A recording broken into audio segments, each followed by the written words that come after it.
কলকাতায় ফেরার কথা ডাক্তার বলাতে আর দেরি না করে সঙ্গে সঙ্গে টিকিট কেটে নিয়েছি। এসি ফার্স্ট ইয়ারে ছিল বলে তাড়াতাড়ি আমাদের টিকিটটা কনফার্মও হয়ে গেছে, তাই ভোর ভোর বেরিয়ে পড়েছি। আমাদের ট্রেনের সময় ছিল সকাল 7টায়, তাই আমরা 5টা নাগাদই বেরিয়ে পড়েছি। আমাদের লাগেজপত্র বেশি ছিল না, তাই একটা অটোতেই হয়ে গেছে।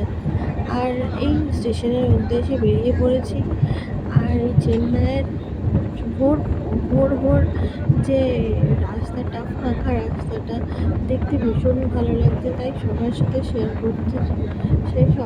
শেয়ার করে নিলাম। আর আরও তাড়াতাড়ি বেরোনোর কারণ হচ্ছে তোমার দাদা এখন পায়ে ভর দিয়ে হাঁটতেও পারবে না, তাই যত সম্ভব তাড়াতাড়ি চলে যাওয়াটাই ভালো। আমরা স্টেশনের কাছাকাছি প্রায় চলে এসেছি।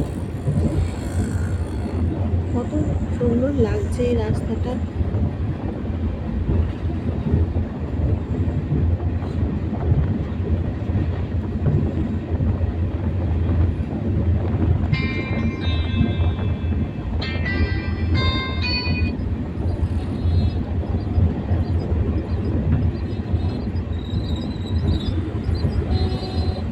আমাদের সিট নাম্বারটাও তো খুঁজে নিতে হবে, তাই আরও তাড়াতাড়ি বেরিয়ে পড়া। আমরা প্ল্যাটফর্মে চলে এসেছি। এটা চেন্নাই প্ল্যাটফর্ম।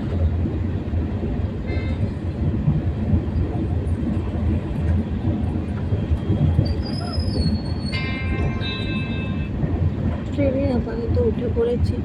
যা অবস্থা হলো, পুরো প্রথম দিকে ছিল আমাদের বাকিটা, তোমাদের দাদার অবস্থাও নাজেহাল হয়ে গেছে।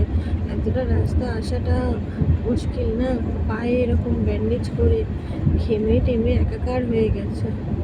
যাই হোক, চেন্নাই এই উঠে পড়েছি চেন্নাইয়ের ট্রেনে, করমণ্ডল এক্সপ্রেস। অনেকটা টাইম ছিল বলে একটু বাইরে বেরিয়ে একটু ট্রেনের ভিডিও করে নিলাম। তারপরে ট্রেনের হুইসেল দেওয়াতে আবার তাড়াতাড়ি করে ট্রেনে উঠেও পড়লাম।